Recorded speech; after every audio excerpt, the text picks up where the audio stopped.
వద్దయా కలపకండి మమ్మల్ని అంటే బలవంతంగా కలిపి ఆంధ్ర తెలంగాణ ఒక రాష్ట్రం చేసి ఇక్కడున్న నీళ్లను ఇక్కడున్న వనరులను అన్నింటినీ కూడా ఆంధ్రాకు దోచిపెట్టి వరుస పరిపాలకులు వాళ్ళే మనోళ్ళు ఎవరైనా అధికారంలో కూర్చున్నా 6 నెలలు ఏడాది కంటే ఎక్కువ ఉంచకుండా ఏదో పేరుతోనే ఇంటికి పంపించేసేది సుదీర్ఘకాలం ఏలింది వాళ్ళే. అంతిమంగా తెలంగాణ కావాలని మనకంటే ముందు మేము చిన్నపిల్లలు ఉన్నప్పుడు 1969లో 70లో పెద్ద పోరాటం చేసింది. అప్పుడు కూడా 369 మందిని కాల్చి చంపింది ఆనాటి కాంగ్రెస్ ప్రభుత్వం. బ్రహ్మానందరెడ్డి ముఖ్యమంత్రిగా ఉన్నప్పుడు, ఆంధ్ర ముఖ్యమంత్రిగా ఉన్నప్పుడు చంపిండు. ఆ తర్వాత మళ్ళా 30 ఏళ్ళు తెలంగాణ జోలెత్తనీయలే, తెలంగాణ ఊసెత్తనీయలే, ఎక్కడికక్కడ అణిచివేసిండ్రు. అన్ని రంగాలలో వాళ్లే పాదుకొని ఉన్నారు. పత్రికా రంగం కానీ, రాజకీయ రంగం కానీ, కాంట్రాక్టర్ల రంగం కానీ, వ్యాపార రంగంలో కానీ ప్రముఖులంతా ఆంధ్ర వాళ్ళే. తెలంగాణ పేద ప్రజల గొంతు బయటికి వచ్చేటువంటి అవకాశమే లేదు. ఎవరైనా గొంతు విప్పినా అటువంటి వాళ్ళు మరోసారి రాజకీయాలలో ముందలికి పోకుండా వాళ్ళ స్థానాల్ని అస్థిరం చేసేది, అంటే వాళ్ళకి స్థానం లేకుండా చేసేది. అంతిమంగా మళ్ళా 2001 వచ్చేనాటికి ఆనాడు ఉండేటువంటి దుస్థితిని, ఆ రోజు 2001 కంటే ముందు ఉన్నటువంటి నెలకొన్నటువంటి భయంకరమైనటువంటి పరిస్థితులు, వరుస కరువులు, వలసలు, దుర్భిక్షము, రైతుల ఆత్మహత్యలు, కరెంటు ఛార్జీలు పెంచితే వద్దంటే ప్రజల్ని కాల్చి చంపినటువంటి సర్కారు ఆనాడు. 1 కాదు 2 కాదు బాధలు. ఇంకోవైపు పేదరికం తట్టుకోలేక ఈ ప్రాంత ప్రజలకు మేలు జరగాలని కొంతమంది ఇంకో దారి ఎంచుకొని పోతే వాళ్ళని పట్టుకొని వచ్చి వందల వేల మందిని ఎన్కౌంటర్ల పేరు మీద ఆనాటి ప్రభుత్వాలు కాల్చి చంపినాయి. ఎక్కడ కూడా తెలంగాణలో ఒక స్వేచ్ఛ అనేది లేకుండా తెలంగాణను మొత్తాన్ని ఆంధ్ర పరిపాలకులు వాళ్ళ వలస ప్రాంతంగా పెట్టుకొని యథేచ్ఛగా తెలంగాణ వనరులను దోచేసినారు.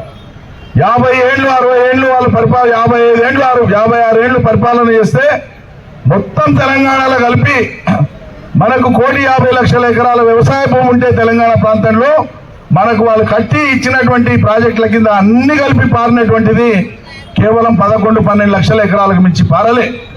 1,50,00,000 ఎకరాల భూమి ఉంటుంది. కృష్ణా గోదావరి నదులు తెలంగాణ మీదనే కిందికి పోతాయి, ఆంధ్రకు మనల్ని దాటుకొని పోతాయి, కానీ మనతోన ప్రాజెక్టులు కట్టలే. ఇటువంటి దుస్థితి, అటువంటి దుస్థితులలో సావో బతుకో తేల్చుకుందాం. ఈసారి తెలంగాణ ప్రజలు ముందుకు రావాల్సిందే, మనం పోరాటం చేద్దామని ఆనాడు కేసీఆర్ ముందరికి వచ్చి పోరాటం మొదలుపెట్టినాడు. ఎవ్వరు ముందరికి రాలే, ఏ కాంగ్రెస్ నాయకులు ముందరికి రాలే.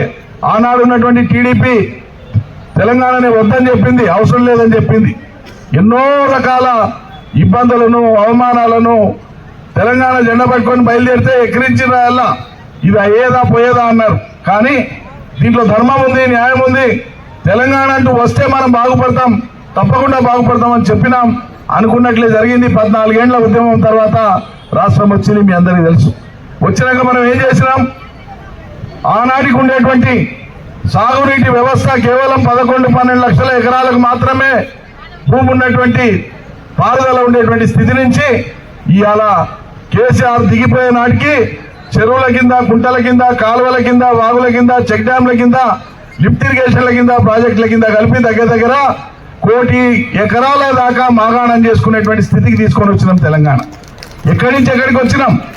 వ్యవసాయ అభివృద్ధిలో దాని నుంచి గ్రామాలు బ్రహ్మాండంగా అభివృద్ధి చెందినాయి. సంవత్సరానికి 2 పంటలు పుష్కలంగా పడుతున్నాయి. చేసుకునేటువంటి వాళ్ళకు సంవత్సరం పొడవునా పని ఉంటుంది. ఎక్కడ చూసినా కూడా పచ్చదనం ఉంది, ఎక్కడ చూసినా పైర్లు ఉన్నాయి, ఏడ చూసినా నీళ్లు ఉన్నాయి. ఇలా గొర్రెలు కానీ, బర్రెలు కానీ, అదేవిధంగా పాడి పశువులు కానీ, అనేక రకాల వృత్తులు, చెరువులలో చేపలు అనుకోండి, రిజర్వాయర్లలో చేపలు అనుకోండి, సమృద్ధిగా ఈరోజు ఉపాధులన్నీ కూడా అందుబాటులోకి వచ్చినాయి. కేసీఆర్ తెలంగాణ తెచ్చినాక ఒక క్రమ పద్ధతిలో, ఒక పద్ధతి ప్రకారంగా తెలంగాణలో ఉండేటువంటి వనరులను ఎట్లా వాడుకోవాలి, ఎట్లా అభివృద్ధి చేయాలి, ప్రజలకు ఎట్లా ఉపాధి అవకాశాలు రావాలని చెప్పి ఒక్కొక్క రంగాన్ని ఎంచుకొని, వ్యవసాయ రంగాన్ని ఎంచుకుంటే కరెంటు కావాలి రైతులకు, మనం నీళ్ళు ఇచ్చే లోపల వాళ్ళకు ఉన్నటువంటి నీళ్లతోనన్నా కరెంటు వాడాలని చెప్పి 24 గంటల కరెంటును అమలు చేసి, అది కూడా ఉచితంగా 24 గంటల కరెంటు ఇచ్చినటువంటి ఏకైక రాష్ట్రం భారతదేశంలో తెలంగాణ. 24 గంటల కరెంట్ ఇచ్చి, అదేవిధంగా చెరువులు, కుంటలు దురస్సు చేసి మిషన్ కాకతీయ ద్వారా నీటి వనరులను అభివృద్ధి చేసినారు. గతంలో వాళ్ళు పెండింగ్ పెట్టినటువంటి ప్రాజెక్టులను అన్ని రాష్ట్ర వ్యాప్తంగా ఎన్ని ఉన్నాయో వాటన్నింటినీ కూడా నిధులు కేటాయించి వేగంగా నీళ్లు ఇచ్చేటువంటి ప్రయత్నం చేసినారు. ఒక జూరాల మన పక్కన ఉండేటువంటి కాలువ బొమ్మలు పోయేటువంటి జూరాల నీళ్లు మీరు చూస్తారు రోజు. ఈ ఒక్క జూరాల గట్టనికే దాని కింద మొత్తం కలిపి వచ్చేటువంటి నీళ్లు ఆడ ఆత్మకూరు అమర్చింత కానీ కొత్తకోట కానీ వనపర్తి కానీ ముందరికి పోతే వీపనగండ్ల చిన్నంబాయి కొల్లాపూర్ దాకా కానీ అవతల పక్క గద్వాల అలంపూర్ కానీ మొత్తం కలిపి వచ్చేటువంటి నీళ్లు కేవలం 1,10,000 ఎకరాలు మాత్రమే. 1,10,000 ఎకరాలకు నీళ్లు ఇచ్చేటువంటి జూరాల గట్టనికే వాళ్ళు 40 ఏళ్లు తీసుకున్నారు. పూర్తిగానికే 40 ఏళ్లు పట్టింది. కానీ అలా ఒక కాళేశ్వరం ప్రాజెక్టు కడితే 38 లక్షల ఎకరాలకు నీళ్ళు ఇచ్చే ప్రాజెక్టును కేసీఆర్ 3.5 ఏళ్లలో కంప్లీట్ చేసి పడేసింది. ఇలా 12.5 లక్షల ఎకరాలకు నీళ్ళు ఇచ్చేటువంటి పాలమూరు రంగారెడ్డిని 90% పని కంప్లీట్ చేసి పడేసింది. కానీ వాళ్ళు ఏ ప్రాజెక్టు మొదలుపెట్టినా 20 ఏళ్ళు, 25 ఏళ్ళు, 30 ఏళ్ళు, 40 ఏళ్ళు కానీ ఫలితం రాదు. వాటన్నింటినీ పెండింగ్ పెడితే మన ప్రభుత్వం వచ్చినాక, కేసీఆర్ వచ్చినాక ఒక్కొక్క ప్రాజెక్టును వేగిరపరిచి స్పీడప్ చేసి రైతాంగానికి నీళ్లు ఇచ్చి ఆ రకంగా వ్యవసాయంకి కరెంటు నీళ్లు వస్తేనే సరిపోదు. వ్యవసాయం అంటే సేద్యగాడు పంట పండిస్తే ఒక సేద్యగాడు తినడు. సేద్యగాడికి ఎకరానో 4 ఎకరాలు, 5 ఎకరాలు, 10 ఎకరాలు ఎవరికి ఎంత ఉంటే అంత వాళ్ళు పండించిన పంట వాళ్ళ ఒక్క కుటుంబమే తినదు. ఈ లోకం తింటది. వ్యవసాయం చేయని వాళ్ళు తింటారు, నౌకర్లు వచ్చే వాళ్ళు తింటారు, ప్రైవేట్ పనులు చేసే వాళ్ళు తింటారు. ప్రతి ఒక్కరికి ఆహారం అవసరం. అదంతా రైతాంగం చేస్తేనే వస్తుంది, భూమిలో పండితేనే వస్తుంది. ఒక రైతుకి ఇచ్చేది కాదు. అందుకే కరెంటు నీళ్ళు ఇచ్చినాం. మరి ఇంకేం చేస్తే రైతుకు మేలవుతుందని చెప్పి ఆలోచన చేసి ఈ దేశంలో 77 ఏళ్ళు అయిపోయింది, 78 ఏళ్ళు అయిపోయింది స్వతంత్రం వచ్చి. కానీ ఏ రాష్ట్రంలో కానీ కేంద్రంలో కానీ ఏ నాయకుడు కానీ ఏ ముఖ్యమంత్రి ఏ ప్రధానమంత్రి ఎవరు ఆలోచన చేయలే. రైతులకు పెట్టుబడిస్తే వీళ్ళు వ్యవసాయ రంగం అభివృద్ధి అవుతుంది, బీడు పొలాలని ఉండవు, అభివృద్ధి అవుతుందని ఆలోచన చేసింది కేసీఆరే. దానికి వెళ్ళి పుట్టుకొచ్చిందే రైతు బంధు అనేటువంటి పథకం.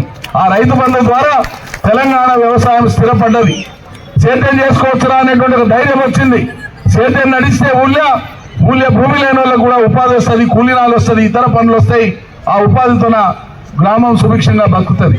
అట్లా ఒక్క రైతు బంధే కాదు, రైతు కష్టం చేసే రైతు చచ్చిపోతే ఏమన్నా కుటుంబం ఆధారం లేకుండా పోతుందని చెప్పి ఉండని ఏ కారణంతో చచ్చిపోయినా టక్కర్ అయినా, కరెంట్ షాక్ తగ్గినా, సుస్థ అయినా, రోగం వచ్చినా, తేలు గరిచినా, పాము గరిచినా రైతు చనిపోతే దినవారాల ఏ లోపల 5 లక్షల రూపాయల ఆ కుటుంబానికి బీమా రూపంలో చెల్లించిన ఏకైక రాష్ట్రం భారతదేశంలో తెలంగాణ.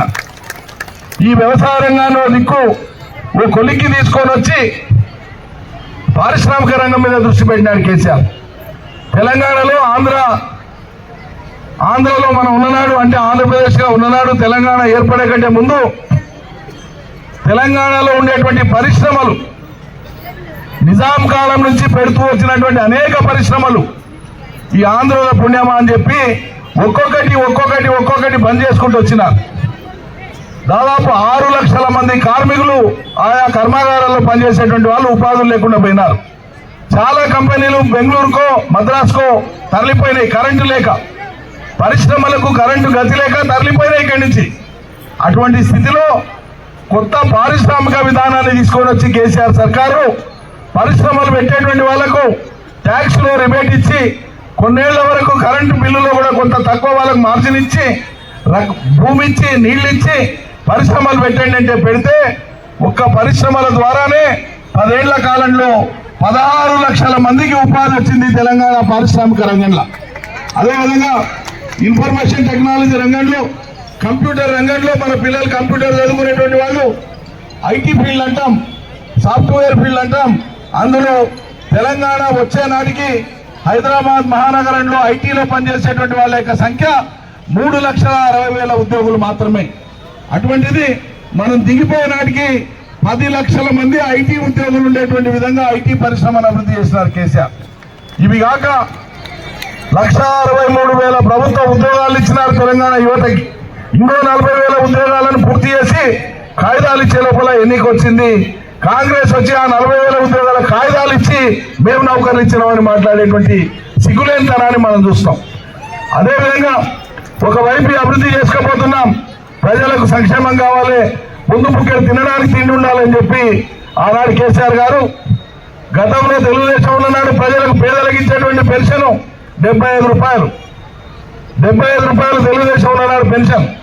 కొత్త వాళ్ళకి ఎవరికైనా పెన్షన్ కావాలంటే ఆ ఊళ్ళో ఉన్న వాళ్ళు ఎవరైనా చచ్చిపోతే చెప్పండి, అప్పుడు ఇంకోరికి పేరెక్కిస్తామనే దుస్థితి ఉండేది. అది పోయింది. రాజశేఖర రెడ్డి గారు పాదయాత్ర చేసేటువంటి కాలంలో 2003లో ఆయన హామీ ఇచ్చినాడు, మేము అధికారంలోకి వస్తే పెంచుతామని. రాజశేఖర రెడ్డి గారు అనుకున్నట్లే అధికారంలోకి వచ్చింది ఆయన కాంగ్రెస్. వాళ్ళు 200 రూపాయలు ఇచ్చినారు. 75 రూపాయలు ఇచ్చినటువంటి స్థితి నుంచి 200 రూపాయలు ఇస్తామని ప్రకటిస్తే తెలంగాణ పేదరికం యొక్క స్థాయి ఏంటంటే 200కు ఆశపడి మనం రాజశేఖర రెడ్డి 2 సార్లు ముఖ్యమంత్రిని చేసినాం. మాకు సాగునీళ్ళు ఇచ్చినందుకు ముఖ్యమంత్రి చేసినాం అనలే, మా పిల్లలకు కొలువు వచ్చినందుకు చేసినాం అనలే. పెన్షన్ ఇచ్చిండబ్బా దేవుడు అన్నాం. కానీ ఆ 200 పెన్షన్ను కేసీఆర్ 2000 ఇచ్చిండు, 10 అంతలు చేసిండు. ఇది మనం మర్చిపోయినాం. 2000 చేసే పెన్షన్ మర్చిపోయినాం. ఏంటి మర్చిపోయినాం? కాంగ్రెస్ వాళ్ళు ఎన్నికల ముందు ఏం చెప్పిండ్రు? ఇళ్ల కాడికి పోయి ప్రచారానికి పోయి 10 ఏళ్ళు అయ్యా కదా, 2 సార్లు ఇచ్చింది కదా కేసీఆర్కి అవకాశం, మాకేయండి తాత, మాకు అవకాశం ఇవ్వండి, నీకు పెన్షన్ ఎంత వస్తుంది? 2000 అయ్యా, ఇగో నీకు 4000 వస్తుంది. మీ ముసలామెకి వస్తుంది? లేదు, మాకు ఒకరికే ఇస్తారు కదా అంటే, లేదు మేము వస్తే ఇద్దరికి ఇస్తాం, ముసలామెకి ఇస్తాం, ముసలాయనకి ఇస్తాం, 4,000 ఇస్తాం. ఇంట్లో ఆడపిల్ల కనిపిస్తే కోడలువా బిడ్డవా అమ్మ అంటే కోడలో బిడ్డ చెప్తే వస్తా, ఇగో నీకు 2,500 వస్తుంది. అవ్వ తాత ఆ ఇంట్లో ఉన్న ఆడబిడ్డ ముగ్గురు లెక్కేసుకుంటే నెలకు 10,500 వస్తాయి. వాళ్ళు చెప్పిన ఆశ ఒక్క పెన్షనే, నేను చెప్పేది ఒక్క పెన్షనే. లెక్కలేసుకున్నారు ప్రజలు. రేవంత్ రెడ్డి పోయి దేవుళ్ళ మీద ఒట్టు పెట్టి, మీరు బాకీ తెచ్చుకోని వాళ్ళు ఎవరు ఉంటే బ్యాంకుల కాడికి పోయి తెచ్చుకోండి, అర్జెంటుగా తెచ్చుకోండి, 2 లక్షలు తెచ్చుకోండి, రుణమాఫీ చేస్తా అంటే ఉరికిపోయి బ్యాంకుల కాడికి పోయి రుణమాఫీ తెచ్చుకుంటే రుణమాఫీ 0. కేసీఆర్ 10,000 ఇస్తున్నాడు రైతు బంధు, నేను 15,000 ఇస్తా అంటే రైతాంగం ఆశపడ్డారు. 15,000 పోయింది, ఇయ్యలే. కేసీఆర్ వచ్చి కళ్యాణ లక్ష్మి అంటే 1,116 మాత్రమే ఇస్తున్నాడు, కానీ నేను దానికి తులం బంగారం కల్పిస్తా అన్నాడు. మనం ఎంత ఎడ్డోళం, ఎంత అమాయకులం అంటే, అరే ఎట్లా సాధ్యమవుతుంది? లోకంలో ఎవరైనా ఇచ్చిండా బంగారము? ఇది ఇస్తా అంటున్నాడు, ఇది అయ్యే పనేనా కాదా అని మనం ఆలోచన చేయలే. కేసీఆర్ చెడగొట్టిండనో మంచిగా చేయలేదనో ప్రజలైనా దించలే. కేసీఆర్ కంటే ఈడు ఎక్కిస్తా అన్నాడు కదా అని చెప్పి ఆశపడ్డారు. నిజమేనా నేను చెప్పిన మాట? ఆశపడ్డ మాట నిజమేనా? రైతాంగం ఆశపడ్డారు, పేదలు ఆశపడ్డారు, పెన్షన్లకు ఆశపడ్డారు, అన్నింటికి ఆశపడ్డారు. ఆశపడినందుకే ఇలా మనం మోసపోయాం. కేసీఆర్ ఎన్నెన్ని చేసిండు ఒక్కొక్కటి మనం చెప్తే, ఏ గ్రామం తీసుకున్నా, ఏ పట్టణం తీసుకున్నా గ్రామాలను శుభ్రం చేసిండు, పట్టణాలను శుభ్రం చేపించిండు, చెట్లు పెట్టించిండు, రోగాలు వస్తువులు రాకుండా చూసిండు. ఆడపిల్ల గర్భవతి అయితేనంటే గర్భం దాల్చినప్పటి నుంచే మందులు మాకులు ఇచ్చి దవాఖానకు తోలుకొని పోయి పరీక్షలు చేపించి, ప్రైవేట్ ఆసుపత్రుల్లో కాన్పులు అయితే వాళ్ళకు ప్రమాదాలు అయితే ప్లస్ విపరీతమైనటువంటి బిల్లులు అవుతాయి. ఈ ప్రైవేట్ ఆసుపత్రులు పోకుండా ప్రభుత్వంలోనే ప్రైవేట్ కంటే గొప్పగా కాన్పులు చేయాలని చెప్పి కాన్పుల కోసం ప్రత్యేక ఆసుపత్రులు కట్టించింది కేసీఆర్. జిల్లాల కాన్పు చేపించి ఆడపిల్ల పుడితే 13,000 రూపాయలు, మగపిల్లాడు పుడితే 12,000 రూపాయలు వాళ్ళ చేతికిచ్చి 3 నెలల కూల లెక్కన వాళ్ళకి ఇచ్చి వాళ్ళ అకౌంట్లో వేసి సర్కారు బండ్ల వాళ్ళని దోలుకొచ్చి ఇంటికాడ వదిలిపెట్టిపోయి, ఆ పిల్లలకు మేము మర్చిపోయినాం.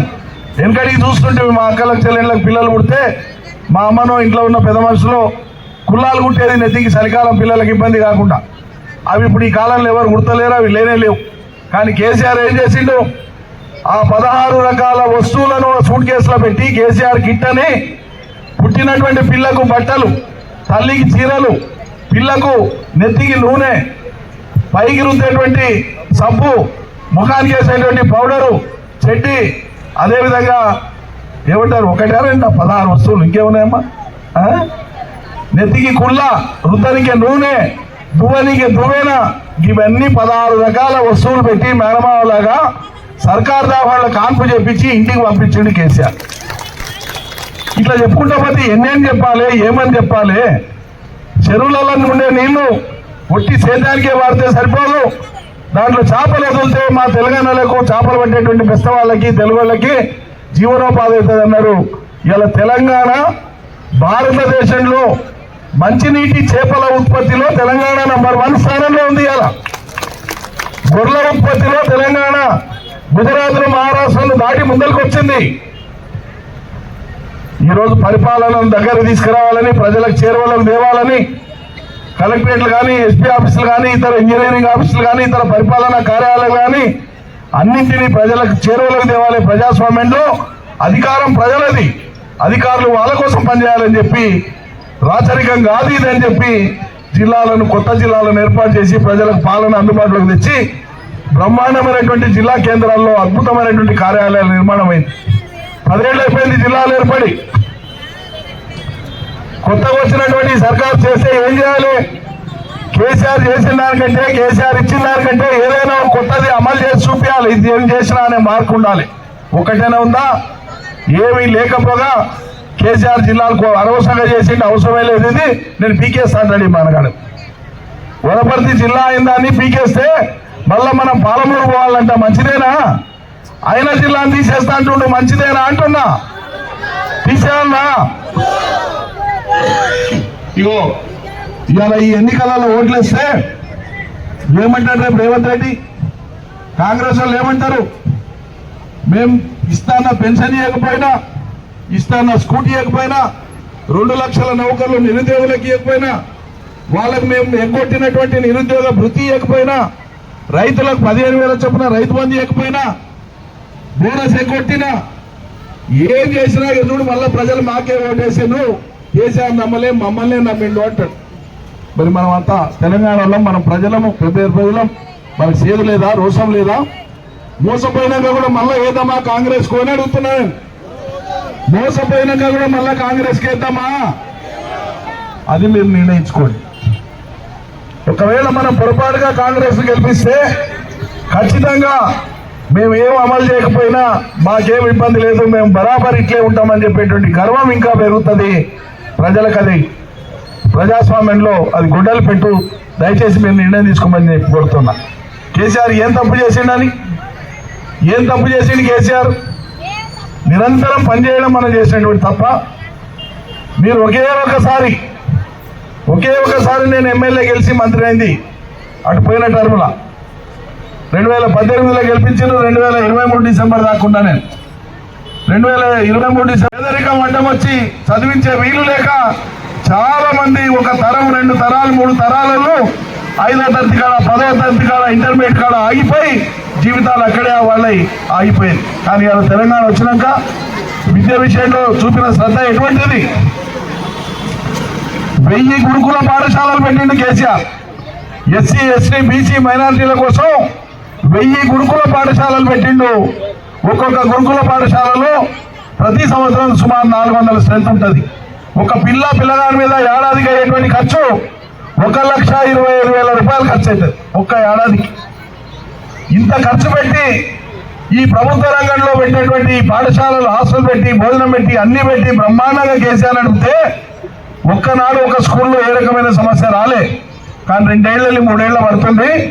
కాంగ్రెస్ వచ్చిన నెల రోజుల్లోనే గురుకుల పాఠశాలల్లో చదివేటువంటి పిల్లలు అస్వస్థకు గురవుతున్నారు. పాచిపోయిన బువ్వ పెడుతున్నారు, పాచిపోయిన కూరగాయలు పెడుతున్నారు. రోగాలు వస్తువులు పట్టించుకుంటలేడు.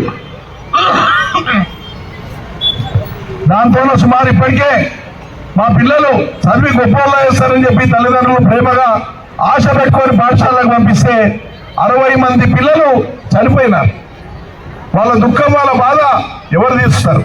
ఇది ప్రభుత్వ నిర్లక్ష్యం, ప్రభుత్వం యొక్క హత్యలు కావాలి. దయచేసి ఆలోచన చేయండి. ఇవన్నీ నేను చెప్పేటివి ఒక పూట ఓటు కోసం చెప్తలేని విషయాలు.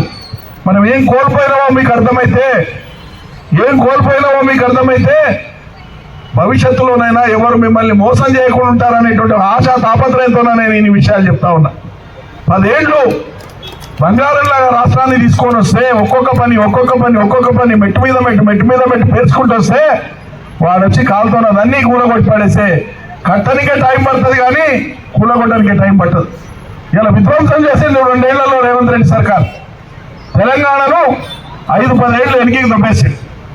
ఇగురం లేక, కాపురం చేయనికే చేతగాక, పరిపాలన చేయనికే చేతగాక, కనీసం పాలనా అనుభవం లేనప్పుడు పెద్దలతో సంప్రదించాలి, విపక్షాలను సంప్రదించాలి, ఇతర పెద్దలను సమాజంలో ఉండే వాళ్ళని సంప్రదించాలి. ఏం చేద్దాం, ఎట్లా చేద్దామని ఒక తపన ఉండాలి. అదేమీ లేదు, అదేమీ లేదు, అదేమీ లేదు. ఎంతసేపు కేసీఆర్ను తిట్టి ఆడిపోసుకోవడం తప్పిస్తే, కేసీఆర్ మీద నిందలేయడం తప్పిస్తే, మాలాంటి వాళ్ళ మీద నిందలేయడం తప్పిస్తే ప్రజలకు నువ్వేం చేసినావో చెప్పబోయే అంటే లేదు. ఇంతకుముందు కరస్వామి మాట్లాడేటప్పుడు చెప్పినా, నేను పెంపేరు ప్రాంతానికి ఏమేం చేసినావో వరుస పెట్టి చదివినాడు అవన్నీ. కొత్తగా ఈ సర్కారు వచ్చినాక చేసిన పని ఏముందో చెప్పండి. నేను మొదలుపెట్టినటువంటి ఈ రోడ్డు వైడరింగ్ మేము ఆనాడు ఉంటే నెల 2 నెలలు అయిపోయేటువంటి పని మేము మొదలు పెట్టినాం. వీడికాడికి 4 నెలల దాకా కంప్లీట్ చేసినాం. ఈ పక్క చేయడానికే 2 ఏళ్ళు అయిపోతుంది. అలాంటి దాకా తగ్గడం బట్టి దేనికే సాధన అయితే లేదు. ఇంత పొడుగు మాట్లాడతారు, ఇంత పొడుగు మాట్లాడతారు. మంచినీళ్ళు ఇచ్చి, కరెంట్ ఇచ్చి, రెసిడెన్షియల్ స్కూళ్ళు పెట్టి, కొత్త కాలేజీలు తెచ్చి, జిల్లాలు చేసి, పెన్షన్లు ఇచ్చి, రైతు బంధు ఇచ్చి, కళ్యాణ లక్ష్మి ఇచ్చి, షాదీ ముబారక్ ఇచ్చి, ఇన్ని రకాలుగా చేసుకుంటూ వచ్చినాం. షాదీ ఖాన్ ఇచ్చినాం, రకరకాలు చేసినాం. అదేవిధంగా పేదలకు సంబంధించి ఎప్పటికప్పుడు కుటుంబాలు పెరుగుతాయి కాబట్టి ఇవాళ ఉన్న కుటుంబం 20 ఏళ్ళు వచ్చే వరకు ఇప్పుడున్న పిల్లలు ఎడపిల్లలు అవుతారు, పెళ్లిళ్ళు అవుతాయి, వాళ్ళకి మళ్ళీ తలదాచుకోనికి ఇండ్లు కావాలి. దీన్ని దృష్టిలో పెట్టుకొని కేసీఆర్ సర్కార్ అన్నాడు డబుల్ బెడ్రూమ్ ఇళ్లకు శ్రీకారం చుట్టింది. ఆయననే మేము చెప్పినాం, ఇది ఒక్కనాడు అయ్యే పని కాదు, యాటింత చేసుకోపోదాము. పైగా ముందు ప్రాధాన్యతలు మనై ప్రజలకు సంక్షేమం అభివృద్ధి కావాలి. ఈ సంక్షేమం అభివృద్ధి చేసే క్రమంలో మనం నిధులు ఏవైతే వెచ్చిస్తామో ఒక్కొక్కటి కొంచెం వెనక్కి అయిపోతే మనకు చేయి తిరుగుతుంది, కాపురమైనా అంతే. అందుకోసమే నీళ్ల మీద పెట్టిన పెట్టుబడి ఎన్నిక అయిపోయింది, మళ్ళీ పెట్టే పని లేదు. కరెంటు మీద పెట్టిన పెట్టుబడి ఎన్నిక అయిపోయింది, మళ్ళీ పెట్టే పని లేదు. విద్యారంగం మీద చాలా వరకు పెట్టినాం, అది మళ్ళీ పెట్టే పని లేదు. వైద్య రంగం మీద చాలా పెట్టినాం, చాలా తక్కువ పెడితే సరిపోతుంది. ఇప్పుడు రాష్ట్రానికి ఉండేటువంటి ఆదాయంలో మనం సంక్షేమంతో పాటు ఈ ఇళ్ల నిర్మాణం కానీ ఇటువంటివి కానీ వేగం చేయొచ్చు అని చెప్పి మనం ప్లాన్ చేసుకున్నాం.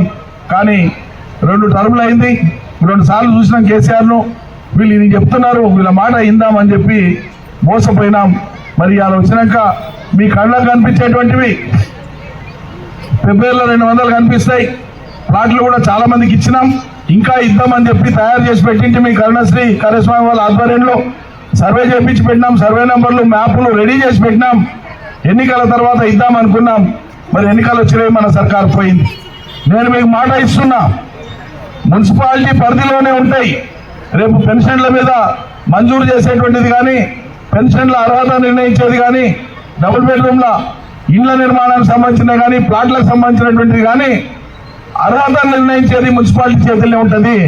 మీరు మున్సిపల్ అభ్యర్థులుగా వాళ్ళని గెలిపేయండి. మున్సిపాలిటీ మీద గులాబీ జెండా ఎగిరితే పేదలకు ప్లాట్లు కానీ ఇండ్లు కానీ మున్సిపాలిటీ ఆధ్వర్యంలో చేపించే పుంచి మేము తీసుకుంటాం. అంతేకాకుండా ఇక 2 ఏళ్ల తర్వాత మళ్ళీ వచ్చేది ఎట్లా కేసీఆర్ సర్కారే.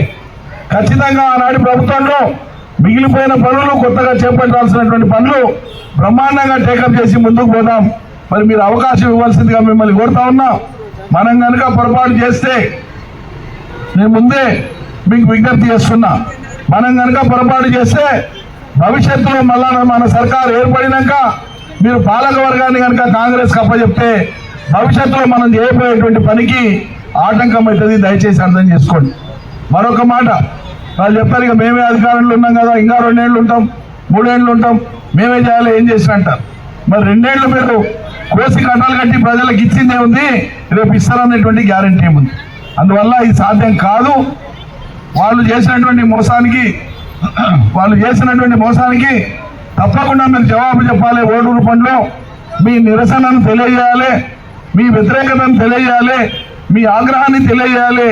లేకపోతే మనం రోషం లేని వాళ్ళలాగా వాళ్ళ ముందల నిలబడవలసి వస్తుంది.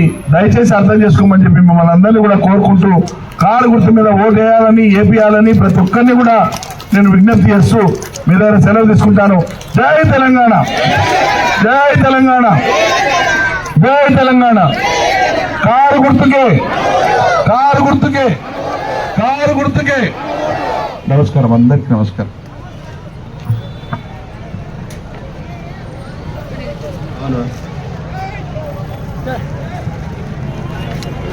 జై తెలంగాణ, జై తెలంగాణ కారు గుర్తుకే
మా ఇంట్లో సెల్ల తల్లి కళ్యాణ లక్ష్మి మా ఇంట్లో సెల్ల తల్లి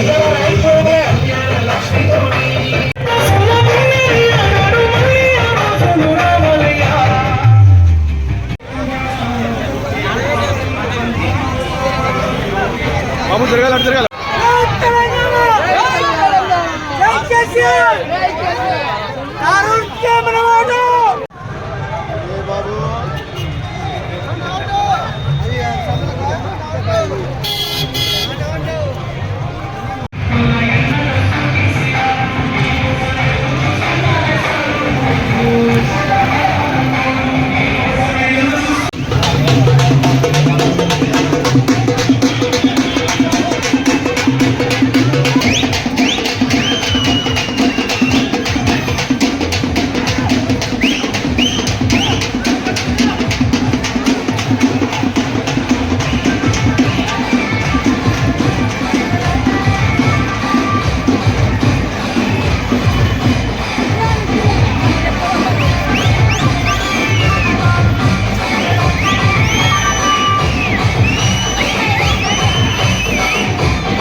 దయచేసి